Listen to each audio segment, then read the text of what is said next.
Hello everyone. Okay, I should get back to the main menu then. Here we are. Alright. So, I am Mrzwanzig, and I've got Kurath here with me, the maker of this here fine game. That's where you say hi. Hello. Okay. Couple of disclaimers real quick before we start. One, this is probably going to be way underestimated, which I guess is fine because we're slightly behind at the moment. Kurath is very quiet. Do I need to turn him up a bit? Disclaimer number... Is this better, guys, or...? Disclaimer number 2. So this is a puzzle game, and so my speedrun is gonna, like, spoil most of the solutions. You might not remember them anyway, because I'm gonna do them pretty quick, but, like, this game's, like, the highest rated game on all of Delphrut at the moment, so, like, it's very much worth playing. So if you really want to, experience it unspoiled, there's your spoiler warning. I'll turn him up a bit more. Really surprising. On the other hand, he does do a lot of these puzzles really quickly, and we're not necessarily going to be explaining exactly how he's doing them, so you can still watch it and probably forget everything that happens. I would like to add a third disclaimer, just in defense of my own game, is that you will see that it lags occasionally. This is partially because the game is not that well optimized, but it's also partially because his computer. Yeah, my computer's bad. The potato computer, laptop and whatnot. Alright. Let's get into it. Alright, go ahead and do a countdown. Kurath, how about you? And then I'll start the timer. Yep, I'm good to go whenever. I think he was telling you to count down. Oh, alright. 3, 2, 1, let's go. Alright. Alright, good luck, guys. Have a good one. So we got... So cross-coded, this is generally considered a good game for beginners in terms of platforming. The platforming is not very difficult. The puzzles can be quite. But there, as Tyr said, there's a lot of kind of knowledge required in order to complete some of the puzzles. So it's a little. So what we've got here for the first stage that Mrzwanzig's going into, and he's just going to be doing them in order as they're presented in the game. There is no requirement to be doing it this way. And as a puzzle game, if you get stuck on something, it gives you 3 levels per stage, open at a time once you complete the tutorial, as well as you can pick and choose basically whatever levels you want to do. So unlike most fan games where there's kind of a linear progression, this one lets you hop around, do whatever you wish. So this first puzzle category is called blocks. It's a simple kind of like jigsaw puzzle. You have a bunch of blocks in a grid shape, and your goal is to fill out the grid. Every square has to be covered, and sometimes there's multiple solutions, and you have to do it in such a way that you can actually complete the platforming successfully. You'll see that there's kind of a lot of variations. I try to keep it flexible and interesting, so the puzzles will change up a lot. Like if you look at this one compared to the last one's about filling out the spaces. This one, filling out the spaces, you can put anything anywhere basically, but you have to figure out what exactly is going to be doable in a. And there are a number of solutions available for a lot of the puzzles, and some of the puzzle types are a lot more free. That one, for instance, you can do a lot of solutions, but some of them create some pretty gnarly platforming that you don't really want to get yourself into. And this one here, you need to actually solve it twice in different ways. It's not actually possible to make it from the top left to the warp in one go. At least, unless there's some solution we've both missed. And here's one of the features of the game is that there's an easier or more lenient platforming mode, which allows you to kind of make some mistakes, and you can kind of clip through spikes a little bit. You don't just die instantly as soon as you touch a spike. And it does open up some skips. This is a state or level that you can kind of cheese a little bit. But for reference, he is doing regular mode, so there's going to be none of that. Good God. And you'll see that not platforming well on this. While he has the grid active, you can kind of see that light blue section around the saves. That indicates the area that you have to be in, or if the kid is dead, you can still do it that, in order to move the pieces around. So you can't just move the pieces around while you're in the middle of the platforming area. There's no, changing it up as you... Which is probably a good thing, because you could create some really nasty puzzles with that. they'd be unfriendly. This is like the biggest one in all of this stage. I can solve it pretty quickly now, but this was like hard to learn how to do fast, or even like hard to solve the first time, especially. It's one of the tougher puzzles in the game for sure. Yeah, this is kind of a number of puzzles that I learned as people have played them kind of really stand out as being challenging and problematic for those trying to complete the game. This is definitely one of them. And part of it's just because there's so much going on. I did this wrong somehow. What? Oh, I've switched those two around somehow.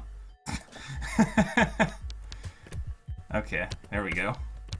Yeah, so in the description for this puzzle, it warns you that the correct solution is to have no floating spikes, which means kind of their back is uncovered. You'll see that some of these pieces are the same size and can be changed around for that purpose, but it'll be an incorrect solution to make it impossible to actually complete them. I choked the last jump. No. That's unfortunate. Yeah, this level actually starts out quote unquote solved, but then you have to rearrange the entire everything. thing is filled out, and pretty much everybody walks out and it's like, let's go take a look at this, and you can get like halfway up, and then you realize it.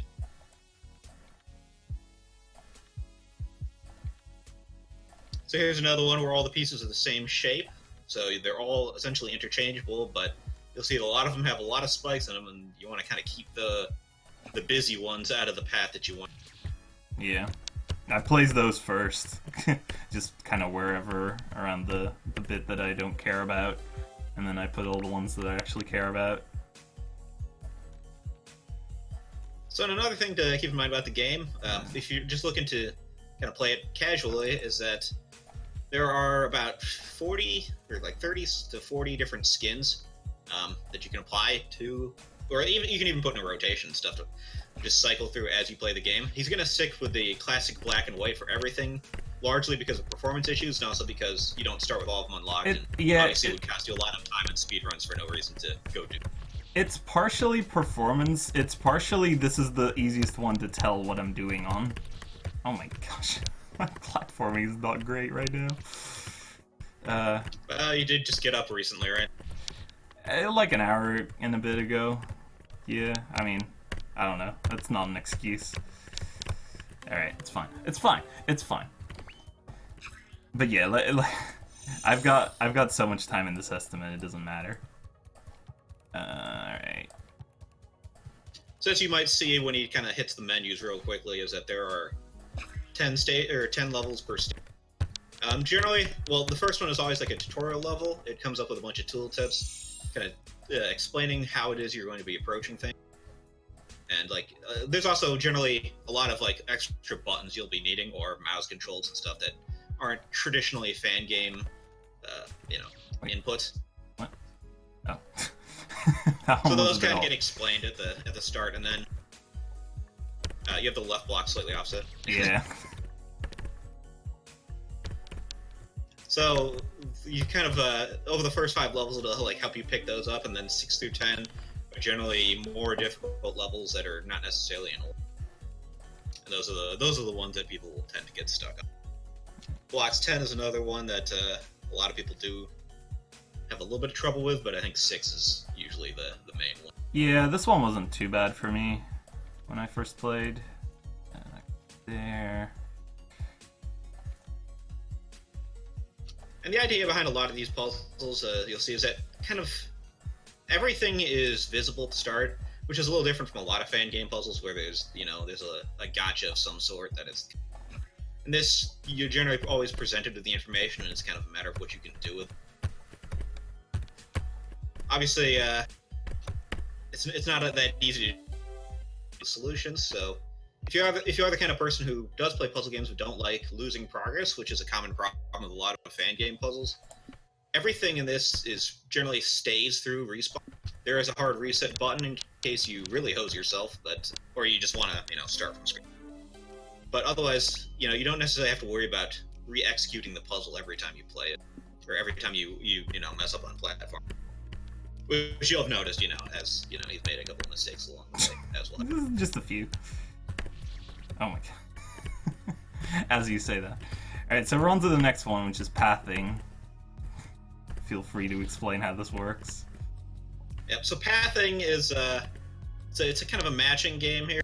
You'll see that there are a number of warps on each screen. The idea is that you can click on a warp at any point to spawn at that warp, and you have to match every warp with another warp singular. So he matched those bottom left two because they're right next to each other, and it's nice and easy. And then after you complete it, it forms a solid path behind you. As you'll see here in stage 3 of this, the solid path can be used also to set up new paths for other movement, because you can walk on top of them and jump off of them. So you have to kind of plan out what you're going to do, not only to match them up, but if one of a particular warp like that one in the top left needs help to be gotten to, you have to set it up with the lines in order to actually access it. I feel like I've set this up a bit to make it a bit more difficult than usual, but I'm also just kind of messing up the platforming. Yeah, and this is definitely one of the free-form style puzzles, where there's a lot of ways to do things. I can just go under. Unfortunately, you can also do some things bad because of it, because there's a lot of freedom in terms of movement. You can make some awkward jumps for yourself with the. Absolutely. Yeah.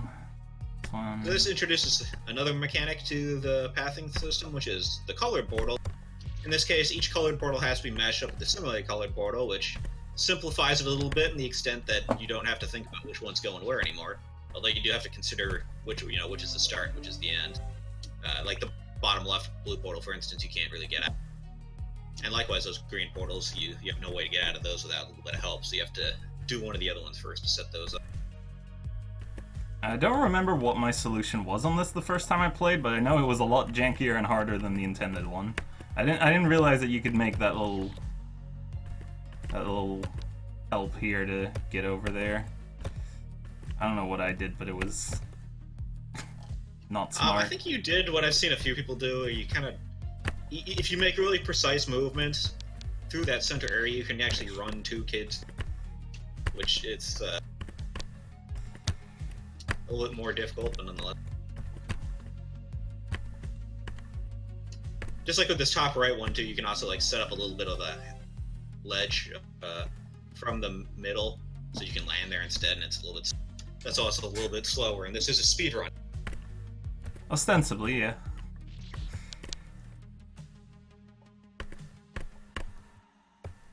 So now we're into the 6 through 10 range. These are getting bigger and more complicated. Got the 4 here, and you'll see a lot of these paths require crisscrosses, so you kind of have to plan out how you're going to be doing this. Wow, I actually made that impossible.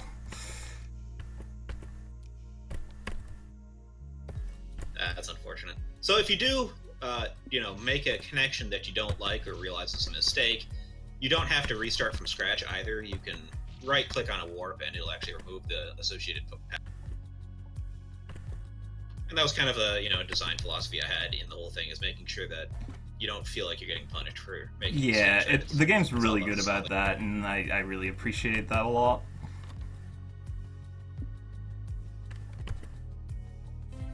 Alright.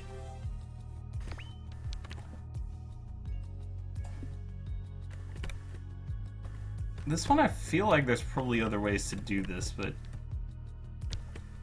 this is the one I've always stuck with.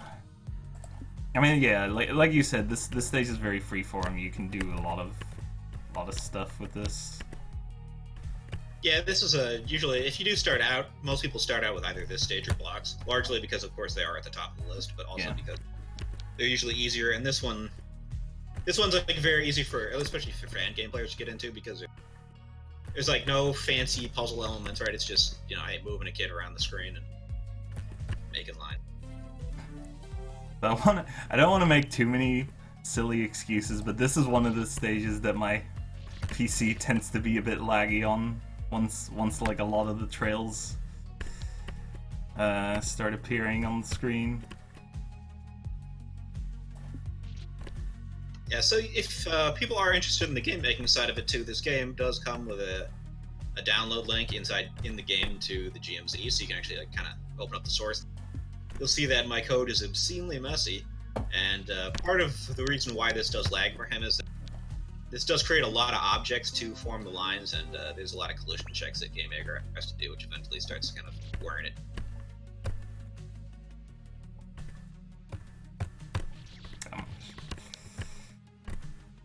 You know, I should work out if I actually need to do that jump, because that's the one I always die on this stage. I'm not sure if it's actually necessary in order to have enough path to get up later. I don't think you do need to. You can just kind of double jump from below. Yeah. Like you land on the right side and then do another double jump. But I think you can. I've always been doing it this way, but I always keep dying to it. But oh well. Alright. But there are, a number of comments in the code to try to help people understand like how it is done in case they want to sort of recreate these sort of gimmicks for their own.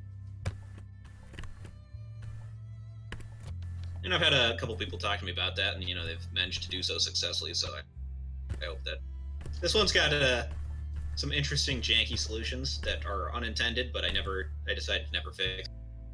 He doesn't do the jankiest of them all, which is if you do it very specifically with the right align, you can actually fit a kid with the line up that 16 pixel gap on the right.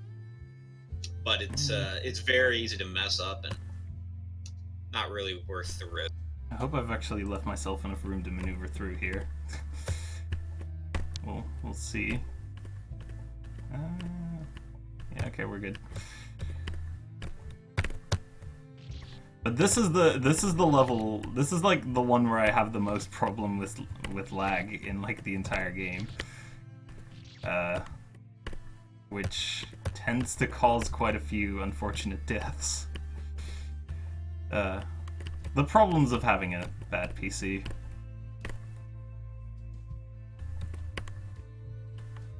Yeah, and you'll see that unlike standard Fangames, the blood doesn't stick to things in this because there's too much. There'd be too many collision checks. Also, because everything on the screen is persistent, unlike how most Fangames kind of like reset things from scratch every time you press R. All right, the next stage here is called Sequence. This is kind of a common one in a lot of Fangames at the core. Is you step on a block, it goes away. Usually, your goal is to kind of manage your blocks in such a way as to get from place A to place B.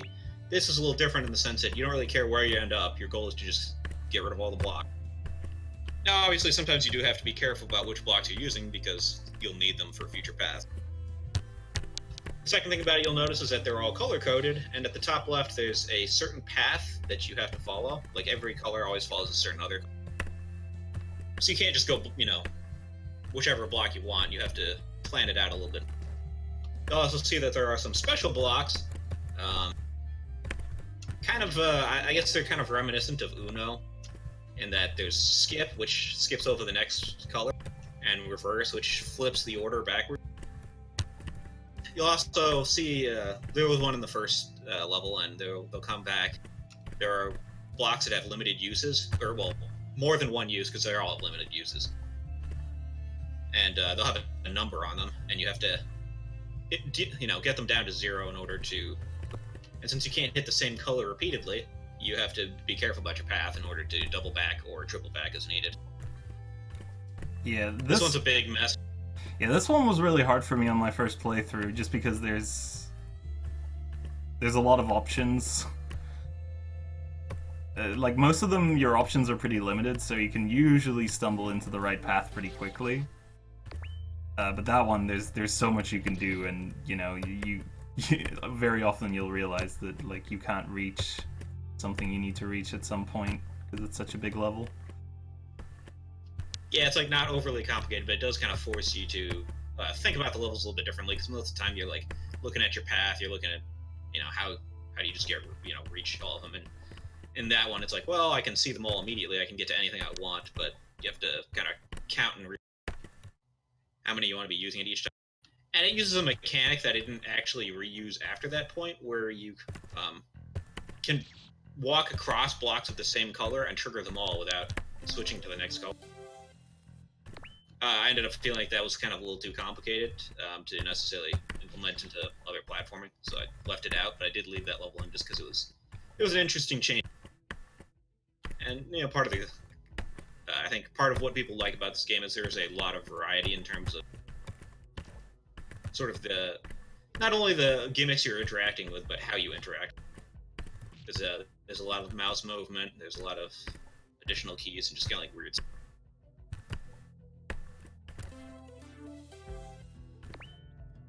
So what we got coming up now is Sequence 8. This is considered kind of the big hard one for this set of puzzles. Yeah, this along with that Big Mess 6, I think that is. Those were the hard ones for me, definitely. Also, my strat for this is kind of annoying.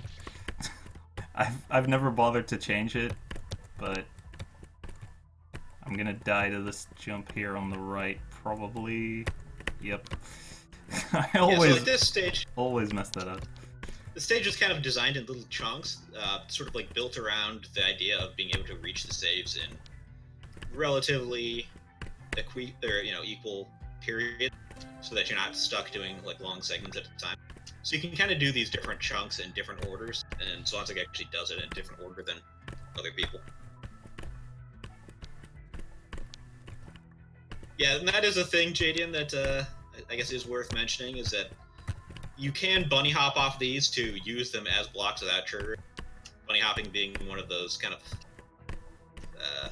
complicated fan game mechanics that gets used from time to time and probably shouldn't really exist, but didn't quite land. But there have been instances where rather than trying to solve them correctly, people will use bunny hopping if they're particularly adept at those needle techniques to just kind of cheese. Definitely not me. Yeah, I couldn't do it either. And fixing it was also a pain in the butt, so kind of just... You'll notice in this stage all the blocks are just white, and the white block did appear earlier in number 6, I think, with the looping around, and that just... You can use that to substitute any single block color, but it will still progress the sequence.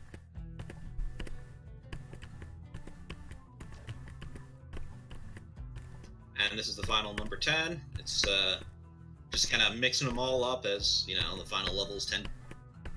Got some white blocks, got some skip blocks, got some reverse blocks, got the most colors of any level, and a lot of movement around the screen. Alright. So, up to this point, I've been able to do everything from memory. This is... Oops. Already wrong. This is the first one where I actually need to use my screenshots that I have. You'll see why in a little bit. Botkid is a whole special animal. This kind of takes you away a little bit from traditional fan gameplay while still being exactly just regular fan game platform. So rather than doing anything yourself, you have a simple kid object, or multiple, where it spawns at the beginning of the level, and he will just move forward until he either hits a wall, a spike, or a ledge. And if you click on the spawner as he does, you can set how his behavior is after those, setups. So the default is that if he sees a spike, he'll do a short jump over it. If he sees a ledge, he'll just walk off the ledge, and if he sees a block, he will turn around. So the idea is you have to set those things up. The first levels are just about setting those things up to make the kid do what you want. But as you go, you'll see he has objects in a toolbox. It lets you place as many of those as you want, and you're trying to make the kid get to the warp in any way necessary. Yeah, and these placements are why I have screenshots for this, because remembering exactly where to place everything gets pretty tricky for some of them. Yeah, so it's supposed to be kind of a nice change of pace for people who don't want to have to be doing the platforming themselves. And you'll see that, and it says in the top left, you can fast forward it, speed everything up. And some of these are a little trial and error, especially if you aren't necessarily that familiar with the fan game physics. Obviously, you'll know, okay, I want him to jump here, but you won't necessarily know exactly how it'll work out. So the idea is that you can speed it up, so it's a little less tedious to make small adjustments to see what.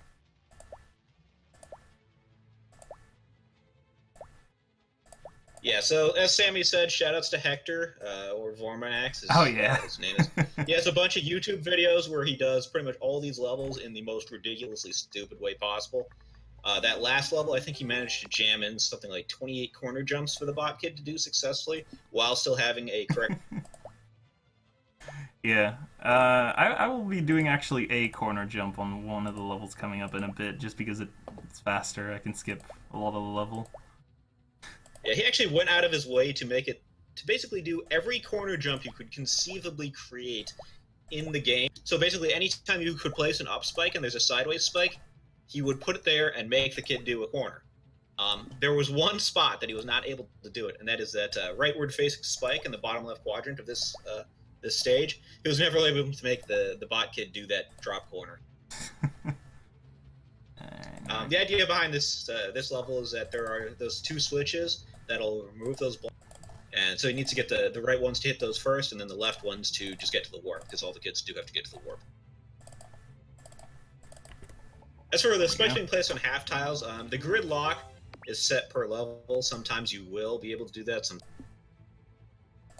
And that's just to kind of aid you towards a regular solution without doing too much weird stuff. So this one, you have 3 different types of jump refreshers. If you're not familiar with Piece of Cheese's game, I want to go the jump refresher. There's Still need to play that's that. a game about that's a game about all kinds of jump refreshers. These are taken from them. The blue ones do a very short jump rather than a regular jump. Normally the bot kid will always full jump, but when he touches the blue one, he does not. And then the green one does a gravity flip on. And that's a nice fast strat to just plow through that corner, rather than doing the nice mazy strat around the whole room. And in case you're wondering, yes, you can make the bot kid come in from the side and do that sphincter.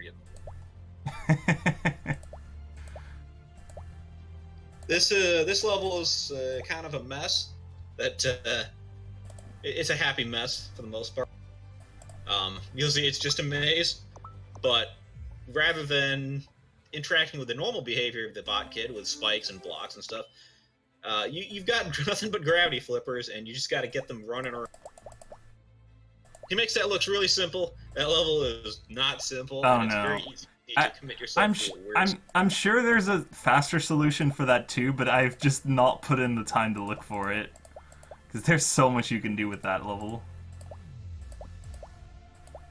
This level is kind of a mess too, in terms of there's sort of some very specific setups here, and you have to, like, along the way you sort of learn some behaviors of how the bot kids interact with each other that you do have to abuse for that. It might be a little bit hard to follow at the end, but essentially the bot kids treat each other as blocks. So if they run into each other, they stop. In this case, they will have to land on each other's feet so they can proceed to jump off of each other.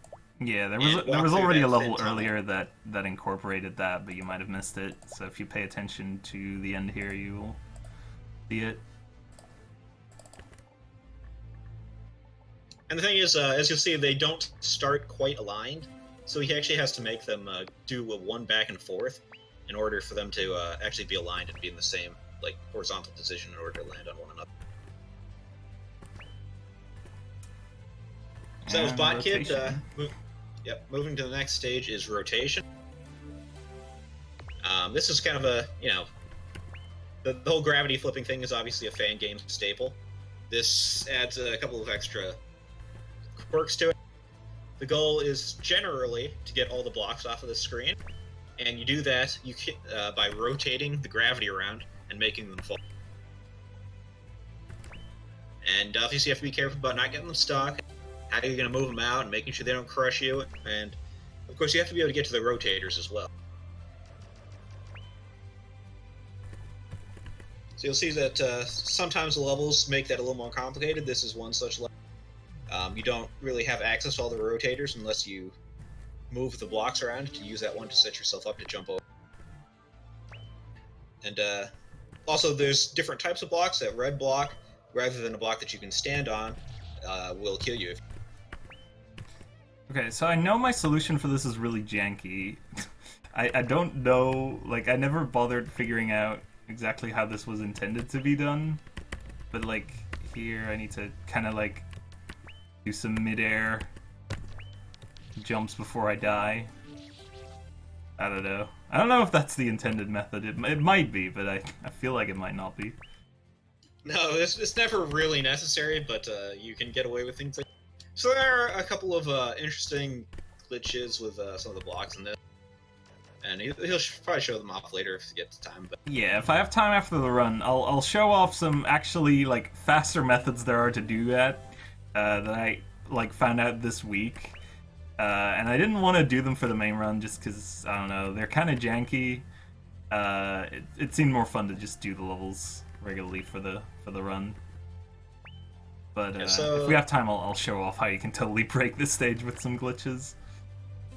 So this is kind of a one-off mechanic here. You'll see the numbers on the rotators where you can only use them a specific number of times. This may seem like a limitation, but it's actually supposed to help you a bit in this one because if you have to use too many of them, you've already messed up, basically. This is the one level where I actually have like a normal skip that isn't like glitching. This level is really long if you don't do that, but you can kind of like push that block twice while it's like hovering over the gap. And yep. So the cyan blocks are push blocks, and they always move 32 pixels when you push them. So if you do it really quickly like that, you can cross some gap.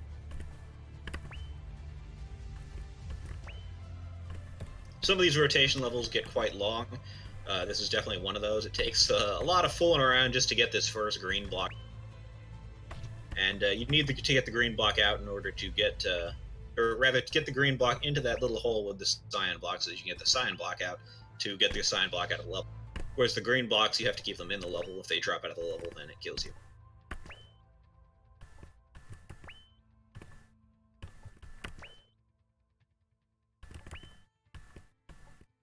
And of course, there's a legend which tells you what all the blocks do. You don't have to. This isn't something that you have to figure out yourself. You just have to figure out how you want to be using them. Wait, it's that one again. I confused myself for a second there. And he hasn't had to make much use of it, but again, in the idea that mistakes shouldn't be ultimately all that punishing, you actually get an autosave every time you complete a rotation. So if you do need to back it up because you did something wrong, you can do it one rotation at a time to kind of get back to where you wanted to be rather than restarting the level from scratch. Alright, level 9 is kind of just a clown fiesta. You're just trapped in this box with a number of these numbered boxes, and in order to remove the numbered boxes, you have to get 3 of them adjacent to one another. And obviously there's a lot of killer boxes, and just the general risk that you're in a tight space and you might get yourself. And then there's rotation 10, which is quite the level. Yeah, so rotation 10 is definitely one of the hardest levels that a lot of people, kind of get stuck on or leave till last. It is a long level that is. There's kind of some very specific paths you have to follow to get to the end, and they're not the easiest to see. Yeah, so the first thing I'm gonna do here is get that blue block over there out. So it's out now. That was step 1. Then wait, no, that was right. Then I need to get the other green block over by its cousin. I would say like on the left or on the right, but I'm constantly rotating, so like I can't really give you guys directions to explain what I'm doing, but hopefully you can kind of follow along. Yeah, and again, these are numbered boxes. You have to get rid of the blue boxes, and obviously you can't get them out through conventional means because there's no holes. So the way to do that is you have to have all 3 of them next to each other so that they match and get removed. Yeah, and that blue block that's like stuck over there, there's no real way to get that out, so we gotta get the other 2 over there.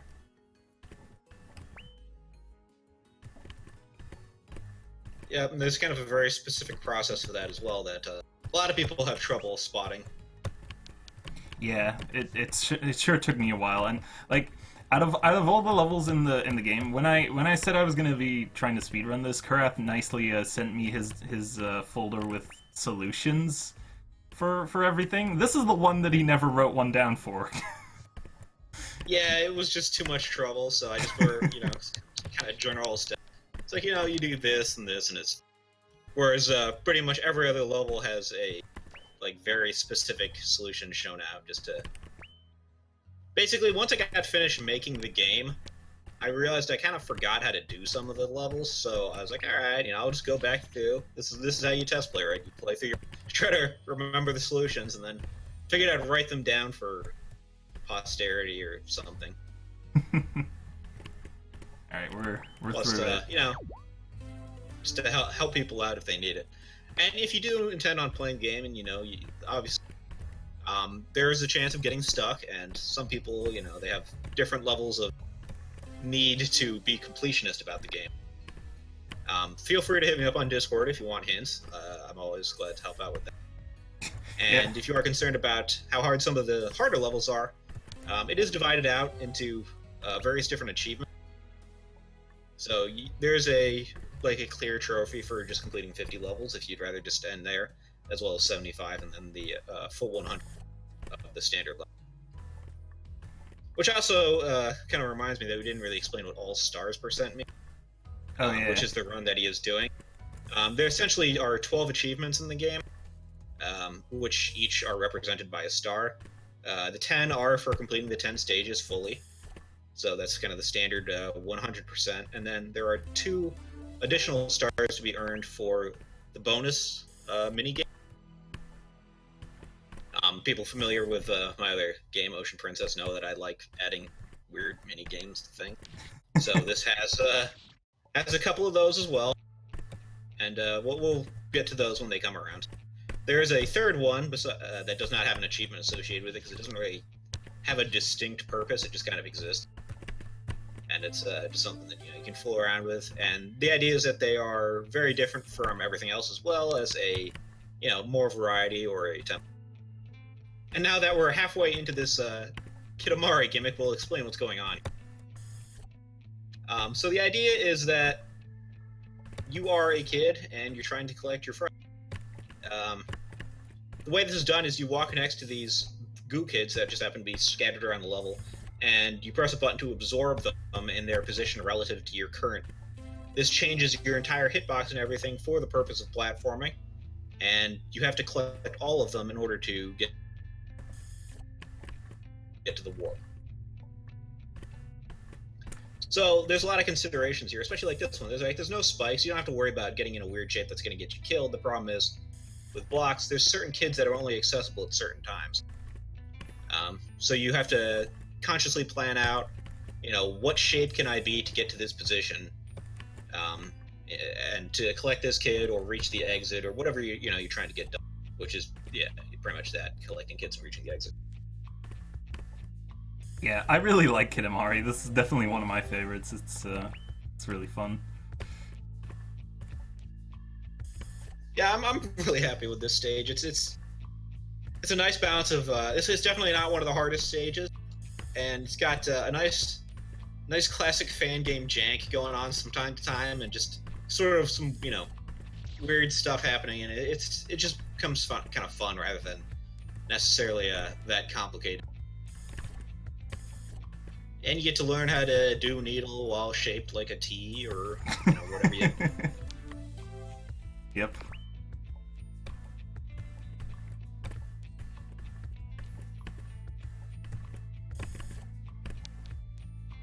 So I'm not necessarily going to explain why he's going for the shapes he is, just because you do want to play it yourself. Of course, it's good to try to figure out these thought processes yourself. But there's always some fun interactions and literal L needle.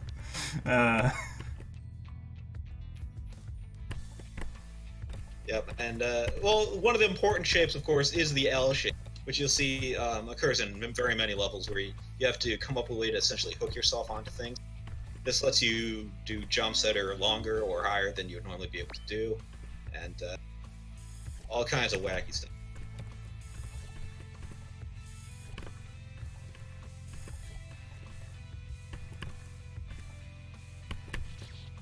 This level is kind of more straightforward. You're just doing some linear platforming with some bizarro shapes. Oops. Yeah. And the ending gets a little messy because you'll end up having to do essentially what's a 4-kid wide 16 pixel. It's actually worse than the 16 pixel because it's actually the line specific. Somehow got stuck in the block there.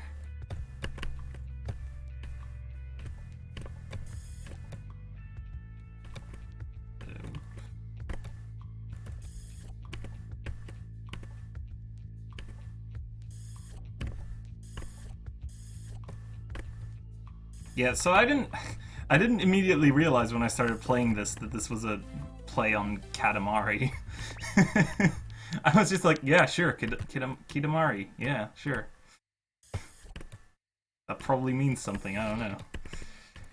Yeah, I'm a guy who likes pun, and it's not the best one, but I feel like it works out. Yeah.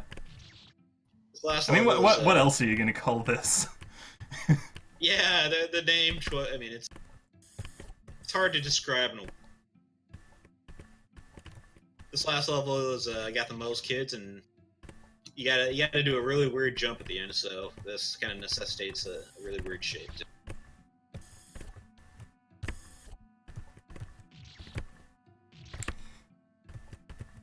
Yeah, we're kind of making an upside down pyramid here, which made.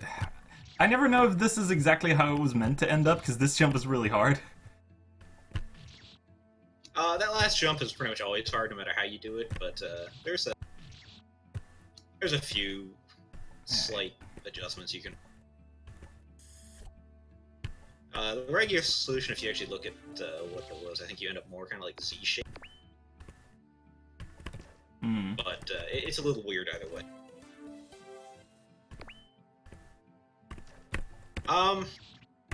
It took a little fooling around, Tora. I think the main thing is that, like, the general concept is not that hard to put together, but there's a lot of kind of like edge cases, and sort of, that becomes weird. And part of that is because the kid himself, his hitbox is smaller than his sprite, and you have to piece these things together while still trying to make it look like logical. Yeah, okay, so this is D-Spike. This is a kind of notorious stage. For the people who have played this is very frequently where people just get completely walled. The idea is that you'll see he has this grid mode on all the time, and that makes it easier to kind of see what you're doing in terms of the you have to, anytime the darker squares, the darker red or the darker blue, that means the spikes are off in those squares. And the end goal is to get the spikes off in all the squares.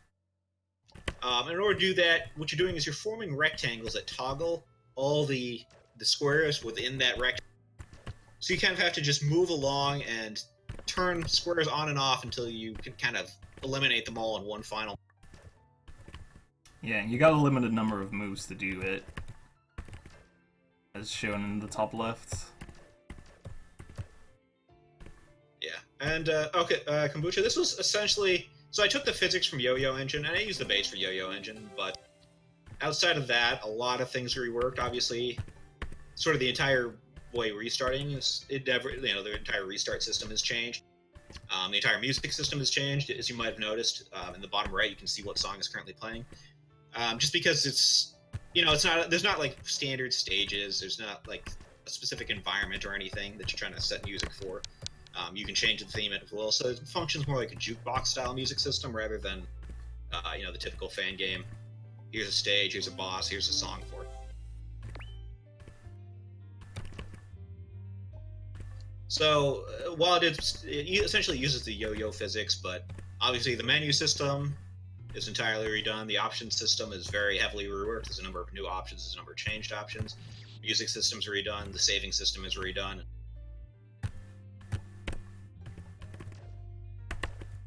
As I said, if you really want to, you can look at the GMX to see how it's done, but, as a warning, it is a mess.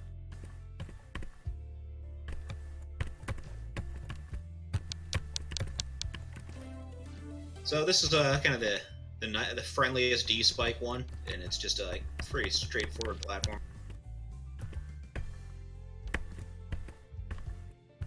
This one, there's like a number of ways to do this at the end, and I used to pick all the worst ones for platforming, but now I finally have an easy way to do it. Which is do this one first, and then hit that, and then just go up, and then it's easy. So this game, Agleb, this game roughly took about probably just over a year to make, but I wouldn't say that was like entirely dedicated. I had started working on this while waiting for my testers to finish testing my pre. So during that time, it was like a little bit, the attention was a little bit split. I took a couple of shorter breaks, but it was some pretty solid work for you. Yeah, and it really paid off. This game is awesome. I love it. Yeah, honestly, the reception for this game is kind of like way better than I ever expected. I'm a puzzle guy at heart. I love puzzles. Some of my favorite, my favorite game of the year so far, I'd say, is Wannabes. It's just an amazing puzzle. And so I wanted, puzzles. I felt like puzzle games are kind of like an underrepresented genre in fan games, and I wanted to sort of create something that sort of like bridged the gap a little bit. So that was sort of the end goal. And this is, I guess, this is kind of what came out. So the idea is that it's somewhat accessible to puzzle players to get them into fan games, and I've definitely gotten feedback likewise, and it's accessible for fan game players to get them in. But I expected, because it is a very niche genre, in a niche genre, I would say, to have like really heavy puzzles in fan games. I didn't necessarily expect it to be very popular. It was just it's something that I wanted to make and something that I really enjoyed. So that's kind of like how it exists. Yeah, so this is Sudoku, and obviously we just got out of the Sudoku block. If you're familiar with what that was all about, it was about games of questionable design doing wacky things. As a puzzle guy, I feel like this is somewhat of a slight towards the concept of Sudoku, so I was like, you know what? This is my chance to redefine Sudoku a little bit in the film. And while it absolutely didn't work, because, it's still called the Sudoku block, it's game. This is Sudoku.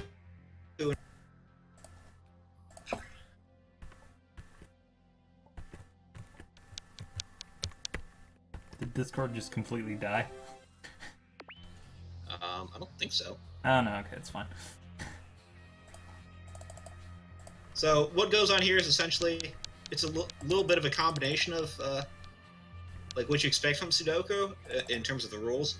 You have to have one of each object in each row, column, and spot, but rather than necessarily filling them all out, there's usually a lot of empty space. Sudoku 6 is definitely a tough, because it is a full-size block, but you can't. Your logic has to be changed slightly. You can't just solve this puzzle like a Sudoku puzzle, because you don't have enough information to do that. Because there's so many empty spots, right? There's only 5 out of 9 gets filled. So you have to add your platforming understanding into it, which is where people who aren't necessarily familiar with fan games can run into a little bit of trouble, just in terms of understanding and seeing what would be possible from a platforming perspective to see what would be possible from the puzzle perspective, because they run hand in hand in a lot of these puzzles. Yeah, and it might be needless to say, but this is the other stage that I have to use a lot of screenshots for, because remembering all of these, I mean, this would just be a bit much. Yeah, so this one is the one puzzle that you can actually solve like a regular Sudoku. Yeah. Right here. There's a max of one of each per column. And you'll see that it highlights, as he's toggling through them, it highlights conflicts so that you'll know where the conflict. Mm-hmm. Anytime there's 2 in the same square, or 2 in the same row, or 2 in the same column. And it obviously introduces some additional mechanics as you go. In the last one and in this one, you'll see that pieces are no longer just a single spike, a single block, or whatever the case may be. They can be. And this is a little bit of an homage to the whole Sudoku concept. If you remember, in the Sudoku block in the RNG relay, there was the game Rand. That I really like that game. It's stupid. Yeah, I do too. Yeah, this level does kind of look like a Rand level. So yeah, basically, once you solve this, you look at the platforming. It's like, man, this looks like a complete, and it looks like something that could come out of Rand. It's got a little more order and structure to it than anything that game produces, but the overlapping many spikes and blocks and things and completely illogical grid placement. Then coming up in the last two here, for those who are familiar with Sudoku, these are they get called like jigsaw Sudoku and so forth, where the squares are no longer. So this adds and kind of warps the way you think about it logically a little bit, because you're no longer lining up the squares exactly the same. Some of these shapes will have kind of follow different structures in terms of like how you want to be solving them. Like that bottom left one is very long on one side, so you kind of you have to sort of account for that. And whether or not there's 2 or 3 different blocks that can be reached from a particular row or column, you have to adjust your thinking in terms of how you're gonna fit the Sudoku 10 is another one of the kind of like the big puzzles that people have a ton. This is a 10 tiles per section. Yeah, Tipsy. They're not like randomly generated or something or anything. Everything in the game was designed to be logically solvable. Like, you don't necessarily, you shouldn't have to do any guessing. There are a couple of minor exceptions in Sudoku, in that, you'll form, especially with 6 and 10, you form the entire cohesive path through logic, and then there's some gaps that you can kind of wing it and just fill in. Yeah, 2 7s in that. Yeah. column. I've missed one also somewhere, which tends to happen on this stage. Yeah, this one's one's tough to go fast because there's so many little pieces. And I'm cross-referencing my screenshot here, but oh, there it is. Okay.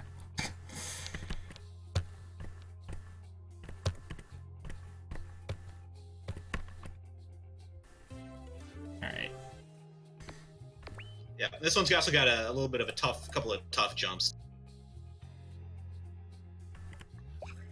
Alright, so now we're moving into laser.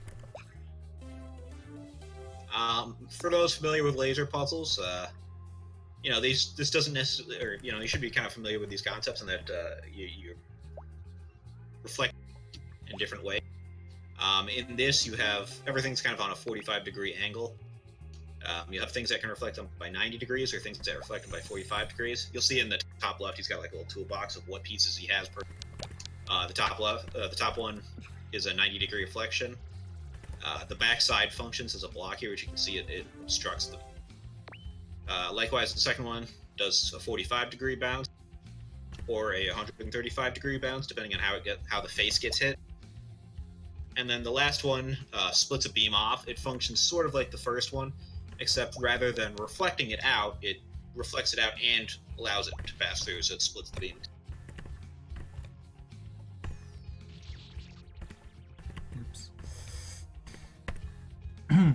These are special laser puzzles tier. Rather than them killing you, they make you want to kill yourself.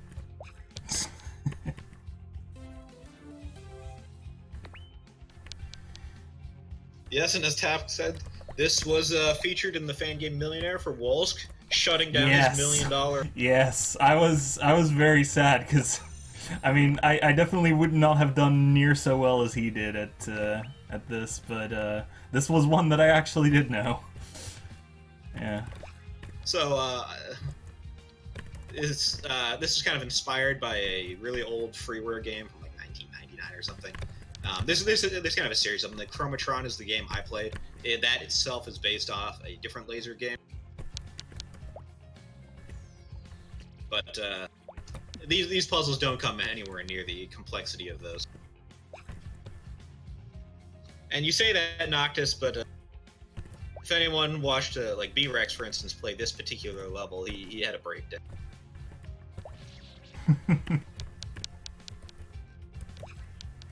This one does seem to stump people a lot. I didn't expect it to be so problematic, but it definitely did end up being that way. Wolfie had a really tough time with that one too. All right, so this one introduces another concept to the black squares. Black squares, in order to successfully trigger them, they must have no light passing over.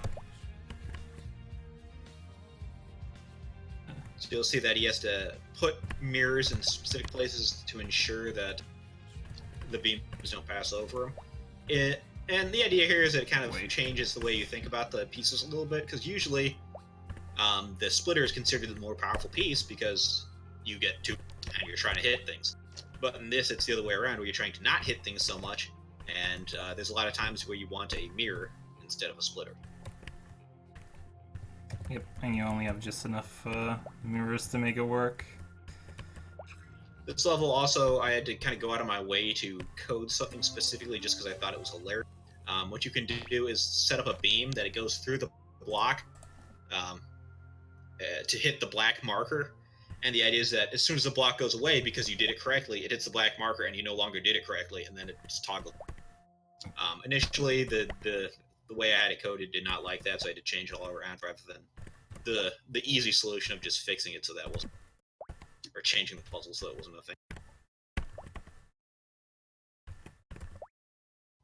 This one's a nice big mess. You're just forming a web of colors. You know, for those familiar, obviously, there is not only is there the RGB, but you also have to mix and match, or kind of like put the color. As you can tell, my PC does not like it once all those lasers spawn, so I very specifically do the solution in such a way that most of them aren't there until the very last move.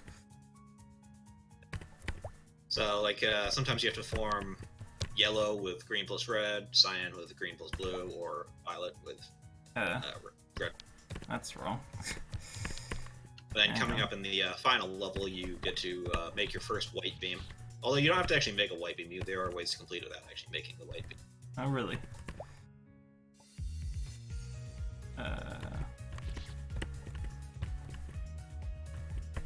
Changed up my solution for this one just the other day.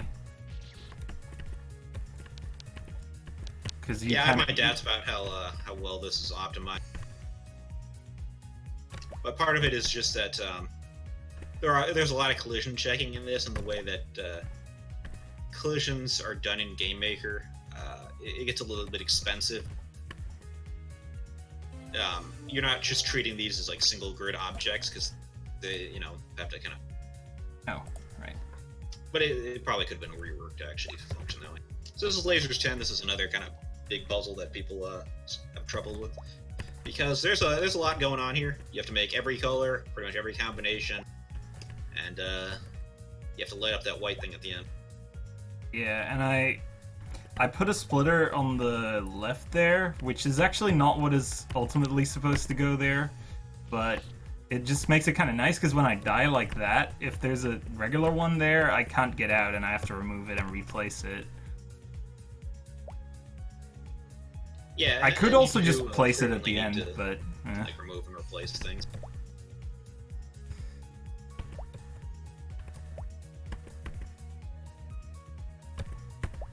So this one's definitely a multi-step process, because you do start in there with just that red beam, and you got to figure out how you're getting out, how you get into the blue, which is in the top left, how you get into the green in the bottom right, and then how you're gonna get all these colors, because there's a lot of different color blocks that you have to in order to kind of get access to things.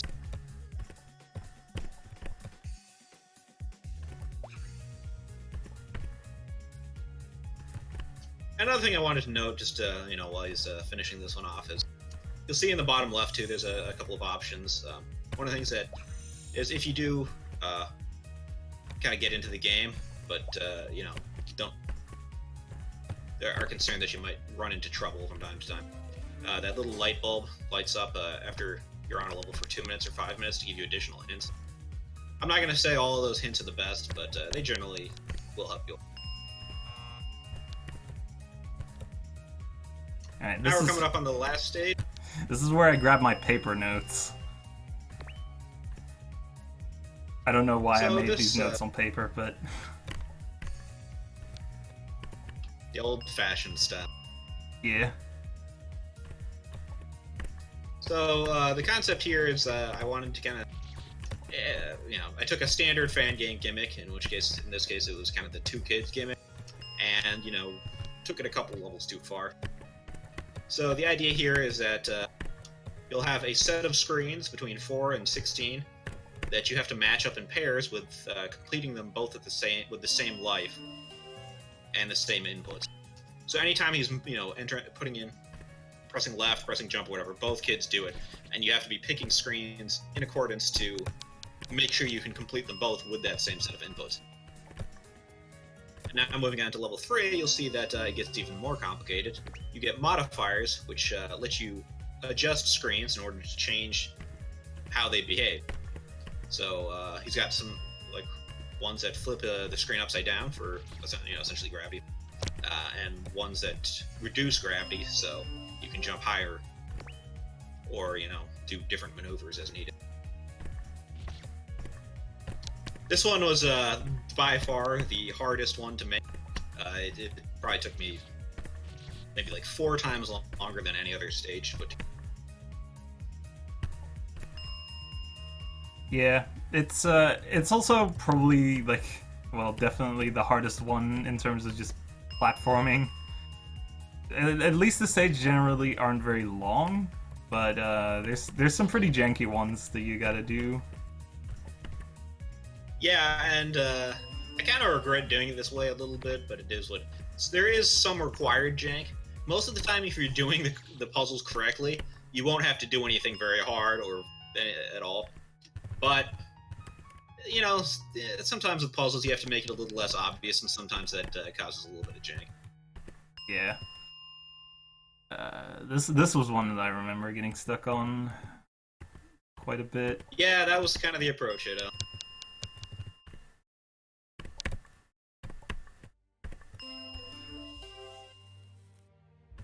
So this one, by the way, there was a hint at the start that tells you that you're supposed to match each modifier with its. And then moving into stage 7, it's introduced as a new modifier where you're mini.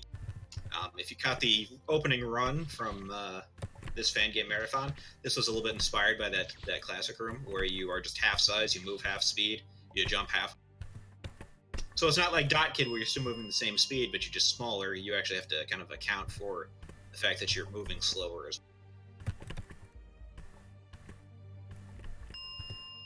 So, when you look at some of these formations, you'll see that, if you shrink this down to half size, he's actually in line.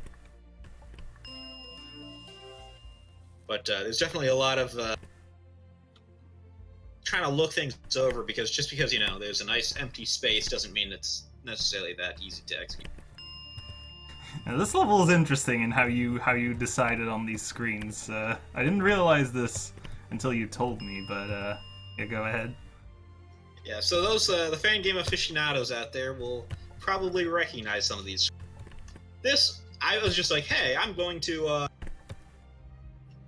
I'm just gonna pick the first 10 screens from Nang and see if I can just throw it into this gimmick and have it work. And like I said, this making this gimmick was taking its toll. It was hard, and it was taking me a while. So I was like, this might be fast and easy, and somehow it actually was. I did have to scrap, I think it was screen 9 or something, because it was a little... I think that was the platform jump one, because it didn't really match with anything. So it's actually 9 of the first 10 screens, and then 12 or something. I forget exactly what number. Threw in a couple mods, and it actually just kind of worked out. No, it is not time after matching 10. Once he completes matching 10, that's fundamentally the 100% puzzles run. He is doing all stars though, so there are a couple of bonus things that will need to be done after. Yep. He's going to be underestimate, but not that underestimate. Unless there's a gigantic disaster, but that is. if I just fail chess a million times or actually die on tower defense. Which hasn't happened in a run, but you know. So the reason this level came about is, originally this was kind of the plan for this game, was that it was going to be a 100-floor puzzle game. It still kind of is. It's 100, I mean, there's 100 stages. And, but, you know, it's not like a standard floor structure by any stretch of the imagination. So what I was told is that everybody loves a good AIDS needle like floor in a 100-floor game. I was gonna say, this does have the hardest platforming of pretty much any level in the game. This level is like nothing but corners and planes, but it's like, you know, I'm not going to make anyone do that. So you're all doing this Shrunken Kid. There's ledges, there's planes, there's corners everywhere. That's 16 pixel, and it's like the double plane there, kind of. I don't know what you call it. That's not really a double plane. But... Alright, and we're done with that. One level to go, and then we're moving on to the bonus stuff. Smashing 10 is frequently the puzzle that people will spend the most time on. This is not necessarily because it's the hardest puzzle, but just it's got so many working parts. Yeah, there's 16 screens here to work through. This thing bumps up to 16 screens, and not only that, but you have no normal screens, which means you have to look at every screen with every gimmick. There's no, like, you don't have any doing it regularly. You have 4 of each gimmick to use on the 16. And it tells you at the start that you're supposed to match each gimmick with each other gimmick, which means you're never going to match them with yourselves because each shrink has to go with, you know, flip, low gravity, and reverse, which is where it reverses the warp in the starting position. And likewise, each of them is split up that way, so you're left with 4 left over, 1 of each, and then you have to figure out how those are going to match together. I got turned around in my notes here. Oh, shrink. There we go.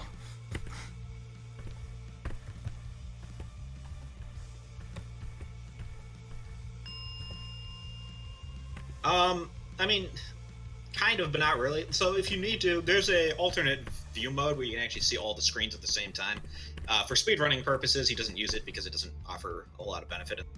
But you can look at those to see all the screens at the same time and flip them if necessary, so you can kind of see what they look like flipped. Yeah, and in that very screen, helpful. you can go to that screen and click on them, or right-click on it to unmatch any combination that you've made, so you don't have to start from scratch.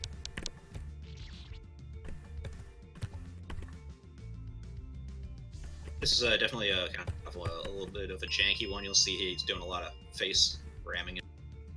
Yeah, that's a technique that can help a lot, and something that you can make a lot of unintended solutions with is just like having one kid safely walking into a wall for a bit while the other one, you know, solves the screen.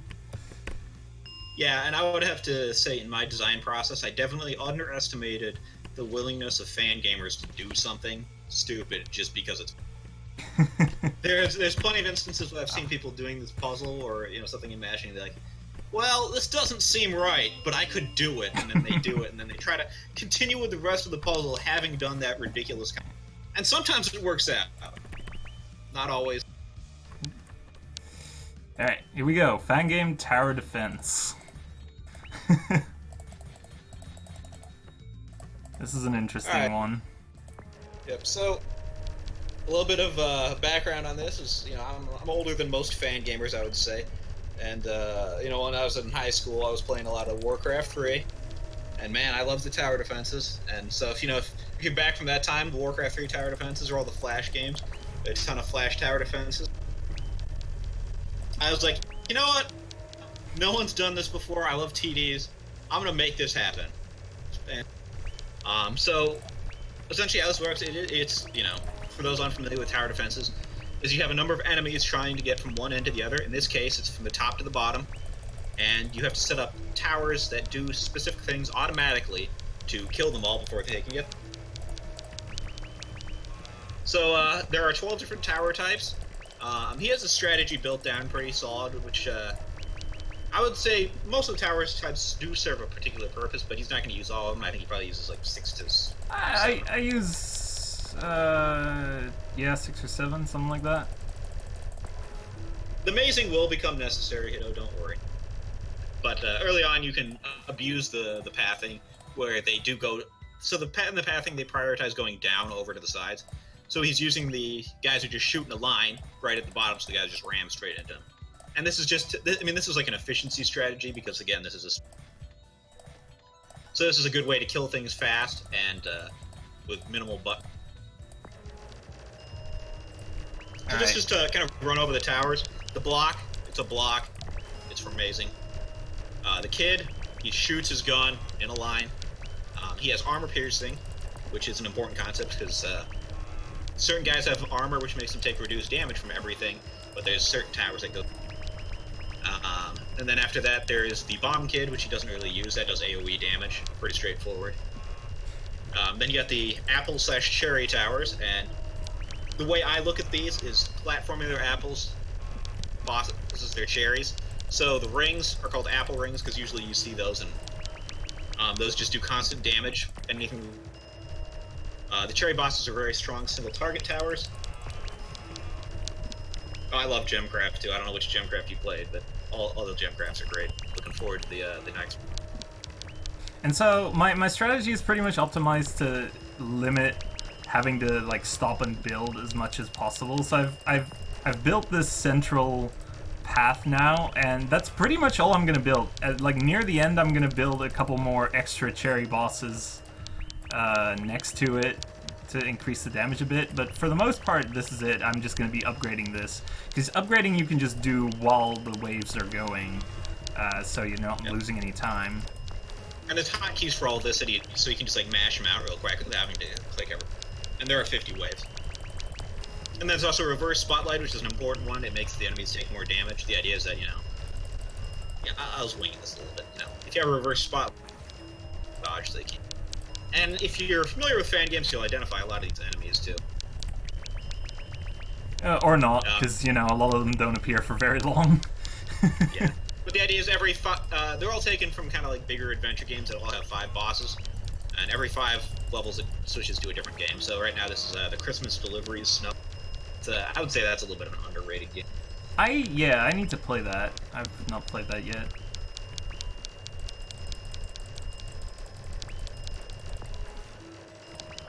And then there's also a number of floor traps you'll see. The little snowflakes are ice traps. They slow the guy. They also make them harder to turn, which is, you know, the classic Fangame ice. You can't change the direction properly. So they have a little bit more value if you put them in corn. M9 traps are, you know, kind of what you'd expect from an M9 trap in a Fangame, except it's not permanent. Guys get stuck in them for a period of time based on how upgraded the M9 trap is. There's also the fire trap, which does armor piercing as well. So usually, any good strategy needs at least 1 armor piercing because there are a number of waves, which you actually see in the bottom. It's a very high armor and you need something to deal with that. Alright, so I've not taken any hits yet. You actually have HP in this. This is the wave. On this wave, I may take a hit. Yeah. Usually Biolante manages to get through at least one.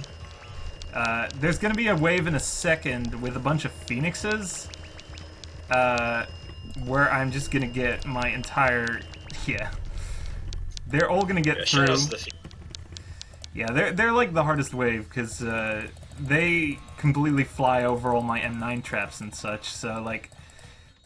You can do this whole thing without taking any hits, and, you know, Wolfie has done so. He, like, spent a lot of time trying to optimize it to the point where he could do the whole thing without getting hit. And I actually kind of stole his strategy partially and then modified it a bit. But, you know, to not get hit at all, you have to kind of build a longer path to, you know, kill those phoenixes.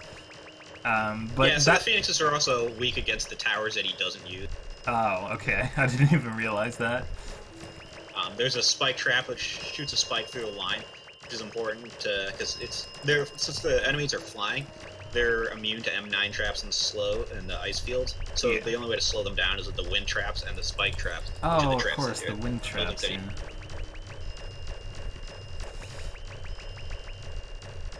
So we're coming up on the final set here. He's on wave 47. And also it gives you a checkpoint every 10 waves, so you don't necessarily have to like start from scratch every time if you want to change up your strategy. You'll start on wave 10 through 50 with the highest amount of lives you've ever gotten there with, and the full.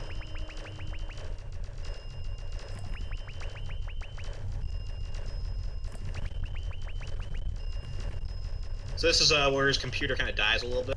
Yeah. The final levels. These are some bosses from I Want a Classic again, which we talked about. Kicked off the marathon.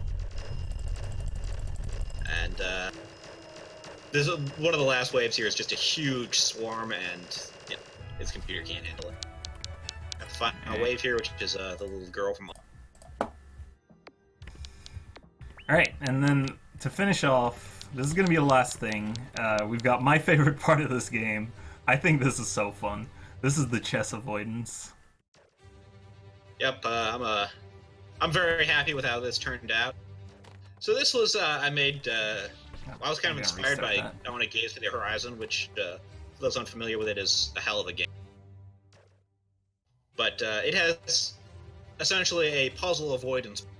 And I was like, man, this is pretty cool, even though most people hate it. And so I made this instead, where it's like a lot more lenient, and my goal is to just make it a fun diversion. Obviously, a lot of puzzles get a little slow paced at times, so this is got a time limit. This is about quick reactions and stuff to some degree, but still giving you time to think. So the way this works is that it spawns based on what wave you're on. It'll spawn a number of chess pieces on the board, which threaten the squares that they would be able to threaten. So bishops are diagonal, rooks are straight lines, knights are the pattern, and so forth. And the idea is that you just have to be in a square where they cannot hit you, and then you trigger it whenever you're ready. And your goal is to hit 60 within the 3-minute time limit. Yeah, that's what you need to get the star. But normally you can go for as high a score as you want. I don't actually remember what my high score is. It's somewhere in the 70s. It gets like hitting 60. I can usually, if I'm not trying to like go too fast, I can do it pretty consistently. Hopefully first try. Well, I kind of messed up at the start and just restarted because I lost one of my 3 lives. But hopefully we'll just get this. Oops, I messed up there. So you get 3 hits. So like one mistake doesn't kill you.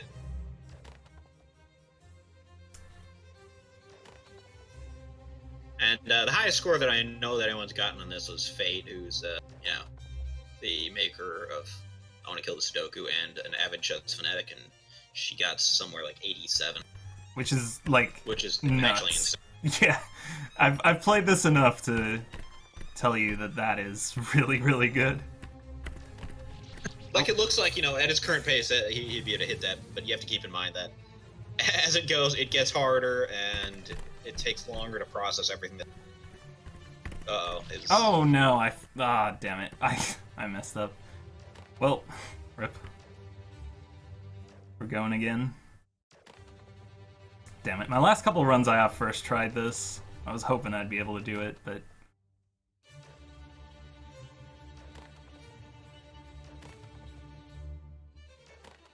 It's fine. We'll just go again. This is fun anyway.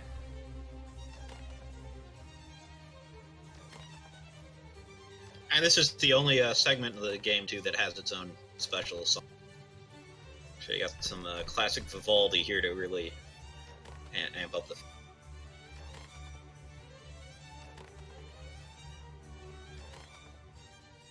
From the 4 seasons.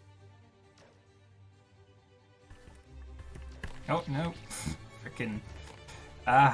sometimes I just, I don't know. You try to go too fast, and you don't realize that the knight or whatever... Bishop snipes are quite common. Yeah, there's definitely a couple of pieces that, rooks and stuff are really easy to process quickly. Yeah. But, knights and bishops are a little bit... And the pawns, you sometimes have to, look at them and remind yourself white goes up and black goes down. Really what you're hoping for all the time is just, rooks and... pawns and knights that aren't near you because, they don't... you don't have to look across the screen for that. Yeah. So it is very much a visual processing challenge as well as, understanding, obviously, the chess pieces, which is a pretty straightforward part of it. And then sometimes you have to, go up because there's a rook on the bottom, and then sometimes you just kind of mess up your execution. You know where to go, but you kind of mess up the infinite jumping, which is always a bit unfortunate. That's something I wish maybe I'd done something a little different about, is that it is, hovering with infinite jump in a 64 by 64 space is not that hard, but it is hard enough that it takes a little bit of execution. And this isn't necessarily supposed to be about your jump execution. That is a. Sometimes you also get a really messy corner over there for yourself. Yeah. Alright, I'm just gonna take this safe and go all the way up here for a second, just to make it easy. What are we doing? I've only got one life. Oh, this is a bit messy. Where do I want to go for this? Jeez.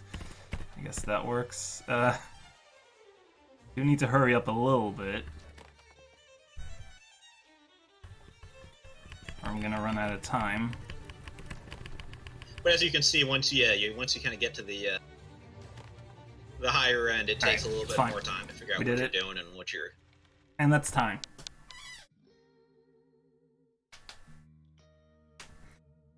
On the last wave there, I just like died on purpose because you still get the point if you lose a life. So there you go. As you can see, these are the stars for all stars. Like this, the 3 cups are for completing certain amounts of the main levels, so you can get 100% off that. And all stars includes the Guest Master 6000 and Master Strategist. I have no idea what my time was because I messed up my timer early on. Looks like it was 1:18:47.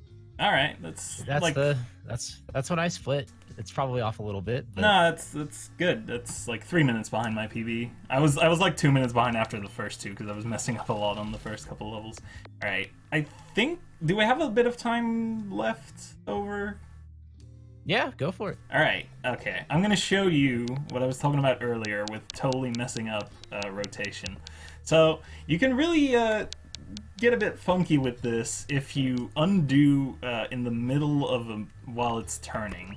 So if I do this and then move it and then undo, it really doesn't know what to do. And there you go. I beat the level. Yes, this is kind of a weird interaction that happens because, like, after you start a rotation, it's supposed to lock you out of undoing or another rotation for a little bit. But if you undo it and reset, it messes with the timers, and you can get away with some little whack. Yeah, and this, that first level's pretty short, but this level's a bit longer, and I can do the same thing, 2 moves, and there we go. I haven't found ways to abuse it in every level. The dream, if I really wanted to do this in runs, would be to find a way to do it for rotation 10, because that was that really, really long level. And I can get kind of close. I've been able to do it like once, but I haven't been able to replicate it. Let's see, I think this is what I did. Nope. Yeah, so the problem with like these levels, for instance, is to mess it up like that is if there's the green blocks, you have to keep the green blocks in play. So you have to be careful about what you're getting in and out. Yeah. I'm trying to remember what my strat was for sort of kind of doing. I think it was this. And then go up or something. I don't know. You can. There's probably a way to do it, but for this one, it's kind of hard to figure out. There's one other one that I know. Yeah, this one. This is also like the second longest one, and I've got a quick method for this one if I remember what it is. No, that's not it. Oh yeah. Also, sometimes it glitches the blocks into suddenly thinking, no, you have no more moves left, even though you're supposed to have infinite on these. Kurath, you got any explanation for that? It's complicated, but it's not something that comes up too often because it's clearly not intended. I don't and, I don't it's remember not super what it helpful was. either. I had something for this, but I don't remember what it was. Yeah, I'm not exactly sure how you'd pull it off because unfortunately the block you're trying to get out is more towards the middle. But there's definitely a way to make it happen. There's definitely a way. I've definitely done this. I don't know. I can't remember. An important thing to now. note is once you get it all messed up like this, you can't like go back either. No, yeah, it just stays completely messed up, and it's yeah. So there you you can't go. like use this to like jank it through a wall and then like do something properly afterwards. It's gonna stay wacky. Yeah. But I think, I think that'll do it for I Want to Ponder. Awesome. Well, that was the first time that I have let myself watch that game because I've always been somewhat worried about spoilers. But, you know, that was a really cool game to watch. So thank you so much for putting that on. Yeah, no worries. This was just something I wanted to run like a couple times just to see how long it would take. But then Kurath was like, "Oh, you could submit that to Fangame Marathon." The submissions were going on at the time, so I was like, "Yeah, sure, let's do it." And I optimized it a bit more, and yeah, I hope you liked it. It was extremely entertaining. Chat, everybody, get your GGs out and your Pog champs and everything because that was sweet. Getting a good time with that too. And Kurath, of course, thank you so much for your commentary and for making this game and the other games you've made that I'm becoming a huge fan of. And Mr. Mrzwanzig, you are a really awesome speedrunner, and it's really good to have you around too. So thank you so much for the run. I like to sell out. Peace is doing one of my other games about 14 hours from now, so that game is completely the opposite of this one, but nonetheless. So yeah, everybody give Mr. Mrzwanzig a follow, and you should play the games that Kurath makes. And yeah, anything else you guys want to add before we head? I want to peruse the possibilities. That's There's a lot of Easter eggs with the title, so there's plenty of stuff. Even if you've watched this whole run and you somehow remember everything, there's a lot of stuff still hidden. So yeah. All right. Well, thanks again, guys. We're going to move on with the marathon. So give us a little bit. We're going to need a little bit of time to set up for the next segment, and we will let you know what's going on. But peace out to Kurath and Mrzwanzig. Thank you again.